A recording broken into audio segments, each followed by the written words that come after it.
अगर आपको लगता है कि आपका नया लैपटॉप बहुत तेज चलता है, तो एक बार फिर सोचिए।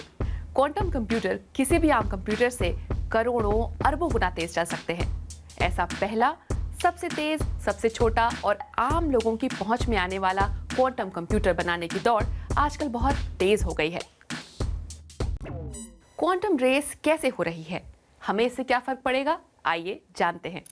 सबसे पहले तो ये जान लीजिए कि क्वांटम कंप्यूटर उन आम कंप्यूटर से बिल्कुल अलग है जिन्हें हम अपने आसपास देखते हैं। शायद आपने बिट्स के बारे में सुना हो, यानी वो इकाई जिसमें आम कंप्यूटर जानकारी जमा करते हैं।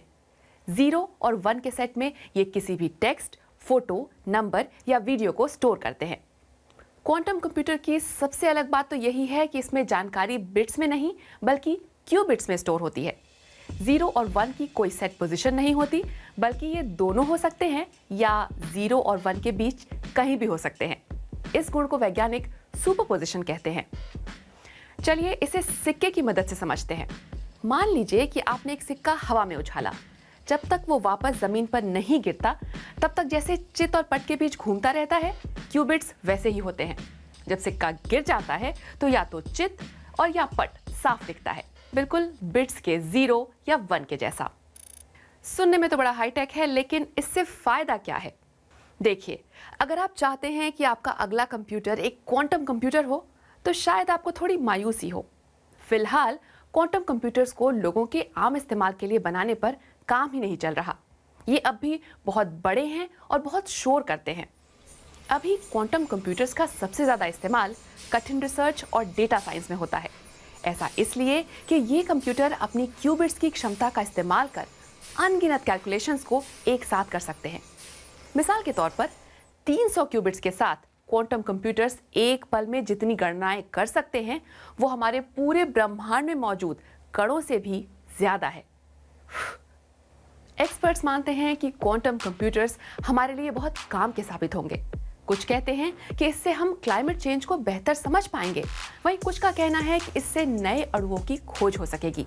नए मॉलिक्यूल नई दवाएं बनाने में खास तौर पर बहुत काम आ सकते हैं। नई और बेहतर दवाएं बनेंगी और बीमारी को भी जल्द से जल्द पकड़ने में क्वांटम कंप्यूटर से क्रांति आ सकती है। यानी मोटे तौर पर कहा जा सकता है कि जहां भी बहुत ज्यादा डेटा और कॉम्प्लेक्स स्ट्रक्चर्स हों, वहां क्वांटम कंप्यूटर से जरूर फायदा होगा। लेकिन हर सिक्के के दो पहलू होते हैं। क्वांटम कंप्यूटर को लेकर साइबर सुरक्षा के जानकारों ने कुछ आशंकाएं जताई हैं। कुछ को लगता है कि क्वांटम कंप्यूटर्स आज तक की सबसे आधुनिक क्रिप्टोग्राफी को भी तोड़ सकते हैं।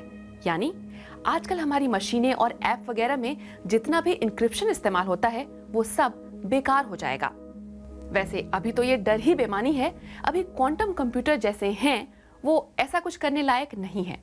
ज्यादातर को टेक कंपनियों और रिसर्चरों के लिए प्रोटोटाइप के रूप में बनाया गया है।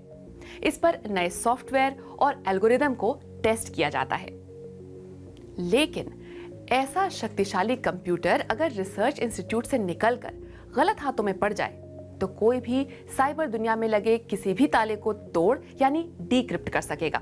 मतलब कोई भी पासवर्ड या कोड आपके किसी भी खाते को बचा नहीं पाएगा।